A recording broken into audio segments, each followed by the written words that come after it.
Baik anak-anak, untuk pembahasan uji kompetensi 1 ini, Bapak buatkan dalam bentuk voice recorder. Soal nomor 1. Perhatikan beberapa pernyataan berikut. 1. Bertambahnya ukuran tinggi makhluk hidup. 2. Terjadi karena ada pertambahan jumlah sel. 3. Dapat diukur. 4. Munculnya bunga. 5. Bersifat kualitatif. Pernyataan mana berhubungan dengan pertumbuhan? Pembahasannya, pertumbuhan merupakan proses bertambahnya ukuran tumbuhan. Ukuran tumbuhan ini memiliki dimensi bisa ukuran panjang atau tinggi tanaman atau lebar. Bisa berupa massa atau berat tanaman, bisa juga volume. Maka pernyataan 1 benar. Kemudian sifat daripada pertumbuhan itu adalah irreversible dan kuantitatif. Kuantitatif artinya dapat dinyatakan dengan ukuran atau angka. Maka pernyataan 3 benar. Tapi pernyataan 5 salah, kualitatif. Kualitatif itu merupakan sifat perkembangan. Kemudian, apakah yang menyebabkan pertumbuhan tanaman itu terjadi? Nah, penyebabnya ini ada 2, yaitu pertama, karena bertambahnya jumlah sel penyusun tanaman tersebut. Dan yang kedua, karena adanya pembesaran sel yang menyusun tanaman tersebut. Maka pernyataan 2 benar. Kemudian pernyataan 4, munculnya bunga itu merupakan tanda dari perkembangan. Jadi, jawaban yang benar adalah 1, 2, 3. Option A. Nomor 2. Soal nomor 2 ini menampilkan grafik pertumbuhan yang berbentuk huruf S atau sigmoid. Pada grafik tersebut, memperlihatkan 4 fase pertumbuhan, yaitu fase 1 yang disebut dengan fase loh atau logaritma, yang ditandai dengan pertumbuhan yang lambat dalam waktu yang relatif lama. Mengapa pertumbuhan di sini lambat? Karena sel-sel yang menyusun tumbuhan itu baru sedikit yang membelah, sehingga menghasilkan pertumbuhan yang juga sedikit. 2. Fase eksponensial. Nah, pada fase eksponensial ini terjadi pertambahan pertumbuhan yang sangat banyak, yang sangat cepat. Jadi, terjadi pertambahan pertumbuhan yang sangat banyak dalam waktu yang relatif singkat. Mengapa? Karena pada fase 2 ini sudah banyak sel-sel yang menyusun tubuh tanam itu yang melakukan pembelahan, sehingga hasilnya juga banyak. Hasil pertumbuhannya juga banyak. Di samping itu juga, pada fase ini, sel-sel penyusun tumbuhan itu juga mengalami pemanjangan atau elongasi. Turut juga memberikan hasil pertumbuhan yang lebih panjang. 3. Fase stasioner. Pada fase stasioner ini, sesungguhnya pertumbuhan itu sudah berhenti. Tidak ada lagi pertambahan ukuran tumbuhan. Jadi pertumbuhan itu sudah ada lagi bertambah panjang. Itu di fase stasioner. Sedangkan fase 4 itu kalau kita lihat grafiknya itu menurun. Apa arti grafik yang menurun di sini? Nah, di sini artinya terjadi penurunan fungsi organ-organ penyusun tanaman tersebut. Bahkan di sini sudah terjadi kematian. Jadi ada penurunan fungsi organ-organ diikuti dengan penuaan dan akhirnya kematian, seperti rontoknya daun, rontoknya bunga atau buah. Nah, itu namanya fase kematian. Pertanyaannya, fase mana yang menunjukkan pertumbuhan terhenti dan mengalami penuaan? Ya jelas, di fase 3 dan 4. Jadi, jawabannya E. Soal nomor 3. Soal nomor 3 ini konsepnya tipe perkecamahan. Nah, berdasarkan letak kotiledon, maka ada dua jenis tipe perkecamahan, yaitu perkecamahan epigial dan perkecamahan hipogial. Epi itu artinya di atas. Apa arti perkecamahan epigial? Artinya adalah perkecamahan yang menyebabkan terangkatnya kotiledon ke atas permukaan tanah. Nah, itu disebut dengan epigial. Nah, tanaman yang melakukan tipe perkecamahan seperti ini dapat ditemukan pada kebanyakan tanaman dikotil, terutama di kacang-kacangan seperti kacang kedelai, kacang hijau, kacang tanah, itu melakukan perkecamahan epigial. Sedangkan perkecamahan hipogial artinya setelah embrio berkecamah, kotiledon tetap berada di dalam tanah. Yang naik hanya epikotil dan plumula. Contoh perkecamahan tipe ini dapat kita temukan pada kebanyakan monokotil seperti jagung dan padi, dan ada juga pada dikotil seperti kacang kapri. Maka jawaban yang benar adalah kedelai dan kacang hijau, opsi A. Nomor 4. Soal nomor 4 ini menampilkan gambar gerak tumbuh ujung tanaman yang diberi cahaya matahari dengan cara yang berbeda. Pada gambar A, ujung tanaman diberikan cahaya dari atas, sehingga ujung tanam mendapatkan penyinaran yang merata. Sedangkan tanaman B diberikan cahaya matahari dari satu sisi saja. Lalu, perbandingan pertumbuhannya dari kedua percobaan itu adalah sesuai fakta percobaan. Tanaman A tumbuh lurus ke arah atas, sedangkan tanaman B ujung batang tumbuh membengkok ke arah datangnya cahaya matahari. Nah, lalu bagaimana pembahasannya sehingga opsi yang mana yang benar? Nah, di sini dari 5 opsi tersebut, opsi A yang benar, yaitu tanaman A tumbuh lurus karena sebaran auksin yang merata, sedangkan tanaman B tumbuh ke arah cahaya karena auksin akan terurai jika terkena cahaya. Pembahasannya. Nah, di sini ada konsepnya auksin dan cahaya. Auksin itu berfungsi memacu pertumbuhan, termasuk memacu pertumbuhan ujung batang tanaman. Lalu konsep hubungan cahaya dengan hormon auksin.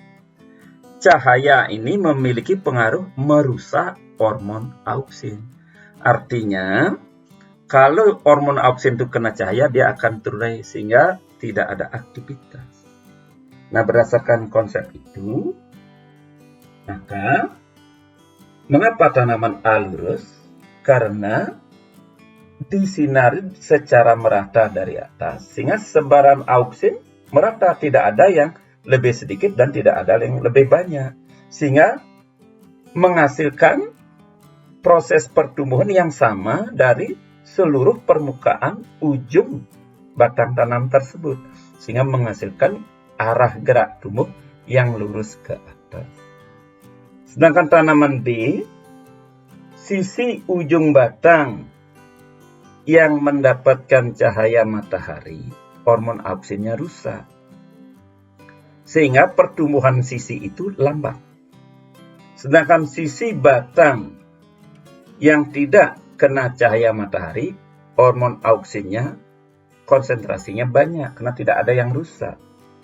Sehingga sisi batang yang tidak kena cahaya matahari itu pertumbuhannya lebih cepat dan lebih panjang. Nah, berdasarkan konsep itu, jadi ketika satu sisi pertumbuhannya lambat, sisi yang di sebelahnya cepat atau lebih panjang, maka ujung batang akan membengkok ke arah pertumbuhan yang lambat, yaitu ke arah datangnya cahaya matahari. Jadi jawaban yang benar E. Nomor 5 juga memberikan soal tentang hasil percobaan. Nah, di sini ditampilkan ada 2 tanaman yang diberi perlakuan secara berbeda, sehingga hasil pertumbuhannya pun berbeda. Tanaman 1 diberikan perlakuan tanpa ada penambahan hormon tumbuh. Sedangkan tanaman 2 diberikan perlakuan ada penambahan hormon tumbuh. Nah, fakta percobaannya, hormon 1 panjang batang ukurannya lebih pendek dari tanaman 2. Jumlah daun, tanaman 1 helai daun, tanaman 2 4 helai daun. Nah, jadi ada perbedaannya. Tanaman 2 panjang batangnya lebih panjang, jumlah daunnya lebih banyak. Tapi di sini pada perlakuan tanam 2 ini tidak disebutkan hormon tumbuh apa yang diberikan. Nah, berdasarkan konsep pengaruh hormon terhadap pertumbuhan tanaman, kalau organ batang yang lebih cepat, pasti itu hasil dari hormon organ batang, yaitu kaulokalin. Kalau daun tumbuhnya lebih cepat, yaitu lebih cepat terbentuk daun, atau daun lebih cepat panjang, berarti hormon yang diberikan itu pilokalin. Maka opsi yang mungkin ya A, B, C, dan E. Nah, coba analisa A. Diberikan kaulokalin yang menyebabkan batang bertambah panjang. Nah, ini yang benar. B, diberikan kaulokalin yang menyebabkan batang bertambah besar. Bukan bertambah besar, faktanya ya bertambah panjang. Jadi B salah.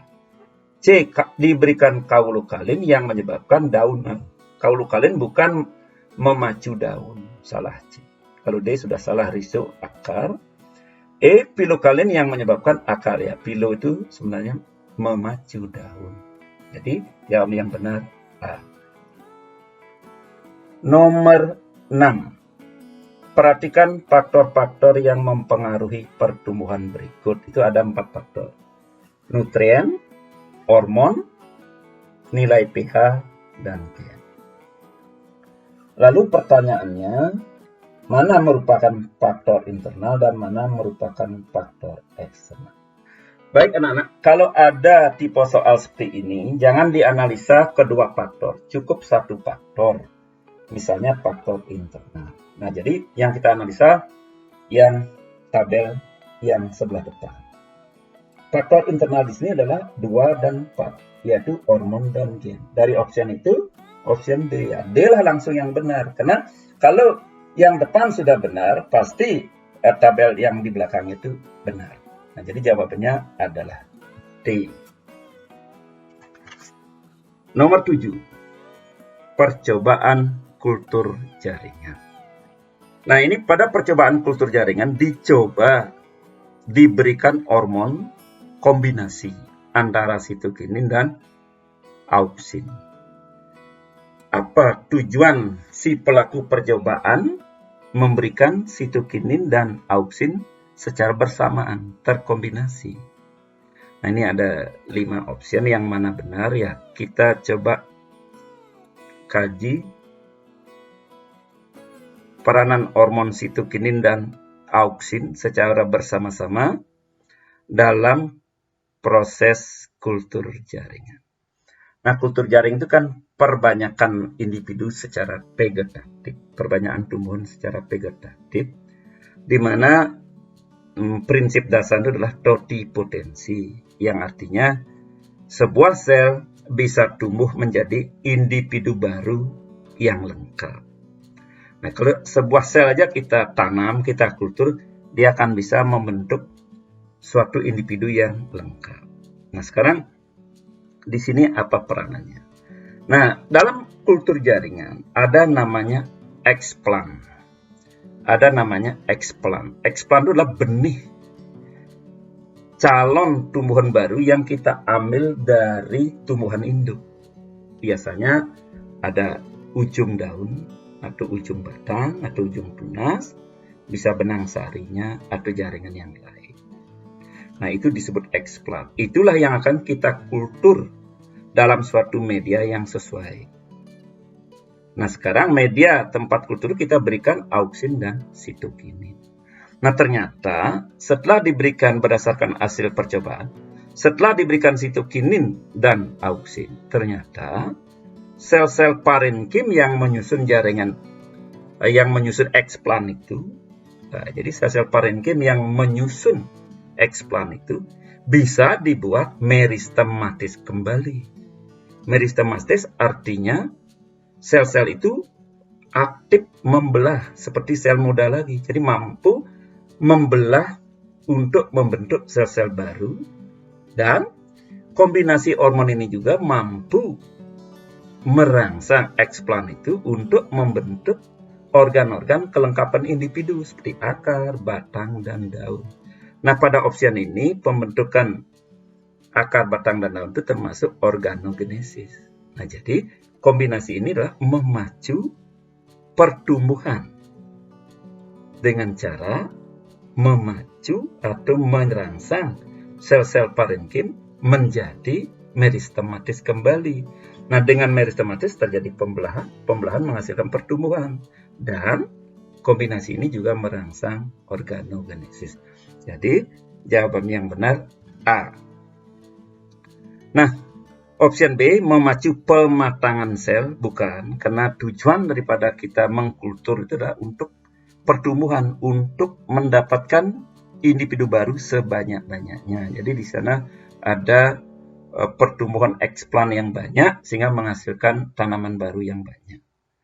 Nah, kemudian ada option D, merangsang perkecambahan, itu kan fungsi Gibberellin. Kalau menghambat perkecambahan ya fungsi ABA, abscissa acid. Jadi salah juga. Jadi jawaban yang benar A. Soal nomor 8. Pada soal ini Pak akan mulai dari pertanyaannya saja, yaitu apabila tumbuhan menerima cahaya yang berlebihan dapat mengakibatkan. Nah, jadi pada soal ini konsepnya adalah cahaya. Apa pengaruh cahaya dalam proses pertumbuhan? Nah, jelas cahaya di sini seperti konsep dari awal kita pegang akan merusak hormon auksin. Sedangkan hormon auksin adalah memacu pertumbuhan. Kalau tumbuhan menerima cahaya yang berlebihan, jelas akan menghambat proses pertumbuhan karena aktivitas hormon auksin menjadi terhambat karena keadaannya menjadi minimal. Nah, dari analisa itu maka opsi yang benar adalah E. Mengapa opsi A salah? Opsi A, daun berwarna kuning pucat. Daun yang berwarna kuning pucat itu merupakan daun yang kekurangan cahaya karena proses pembentukan klorofilnya terhambat. Salah. B, tumbuhan mengalami etiolasi. Etiolasi itu adalah merupakan proses pertumbuhan yang cepat di tempat gelap dengan ciri-ciri batang tumbuh lebih panjang namun lemah, kemudian warna tanaman lebih pucat atau kekuning-kuningan karena kekurangan klorofil. Nah, itu suasananya yang jelas kekurangan cahaya, bukan berlebihan. Jadi option B juga salah. C. Pembentukan sitokinin melimpah. Tidak ada hubungan pembentukan hormon sitokinin dengan cahaya. D. Batang tumbuh lurus. Kalau masalah arah tumbuh batang, itu hubungannya adalah arah datangnya cahaya, bukan intensitas pencahayaan. Jadi D juga salah. Dengan demikian, jawaban soal nomor 8 adalah E. Nomor 9. Perhatikan beberapa fungsi hormon tumbuhan berikut. Nah, ini kan soal hafalan biasa. Kalau anak-anak kembali membaca sumber di depan tentang fungsi hormon, ini ketemu. Kalau Pak runut ini, fungsi nomor 1 sampai 5 ini semuanya mengarah ke fungsi gibberellin. Jadi jawabannya C. Terakhir, nomor 10. Pernyataan yang tepat mengenai pengaruh kelembaban terhadap pertumbuhan tumbuhan adalah. Nah, di sini ada dua konsep, yaitu kelembaban dan pertumbuhan tumbuhan. Apa pengaruh kelembaban terhadap pertumbuhan tumbuhan? Yang jelas, kelembaban ini memiliki pengaruh terhadap pertumbuhan tanaman. Nah, Pak, jelaskan secara runut, kelembaban itu apa? Kelembaban itu adalah kandungan air atau prosentase air. Kelembaban ini ada dua jenis, kelembaban udara dan kelembaban tanah. Kelembaban udara artinya kandungan air di udara.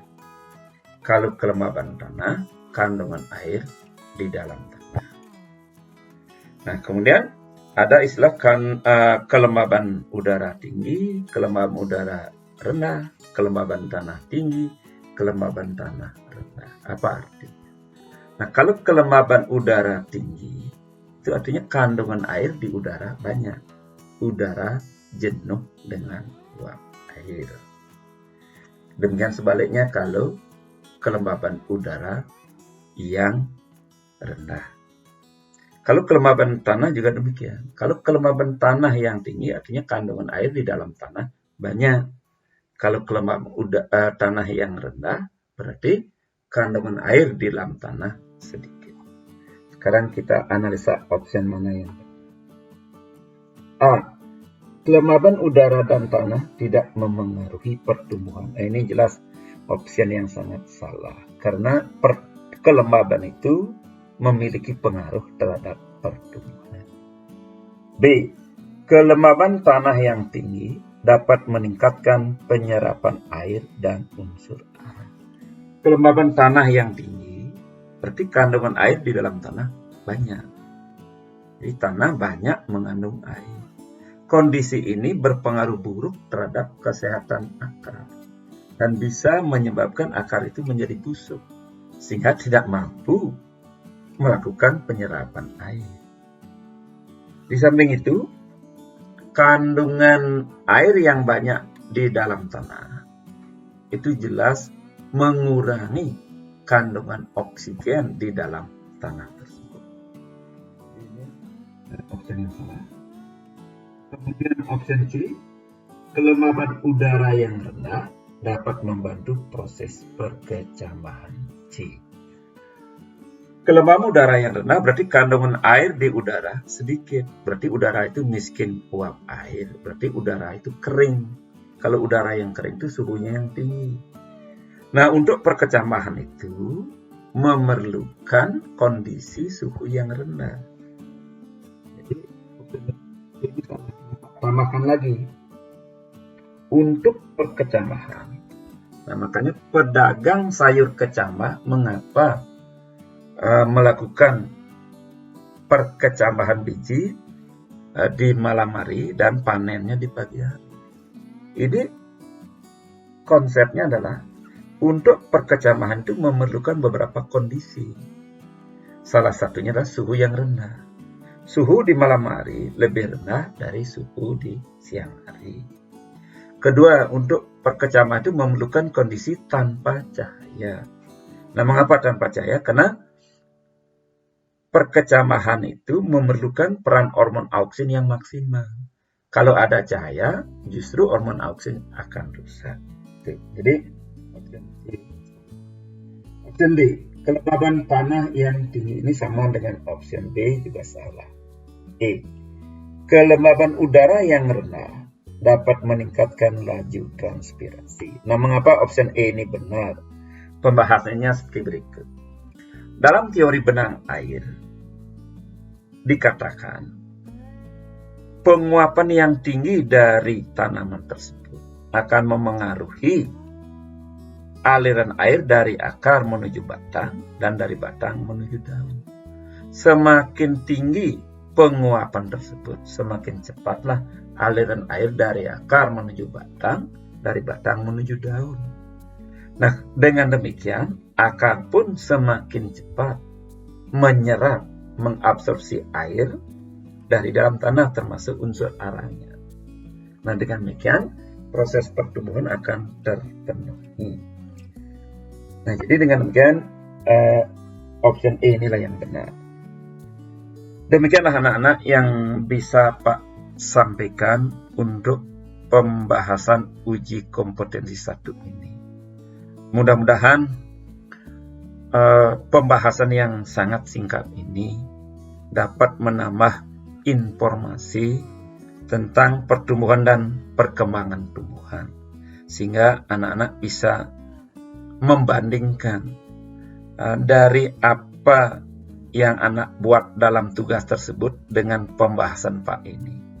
Nah, tentunya mungkin ada yang sama dengan pembahasan Pak, ada juga yang berbeda. Nah, mohon anak-anak yang memiliki pembahasan yang berbeda ini, Pak harap pembahasan Pak ini bisa diputar berulang-ulang. Terima kasih.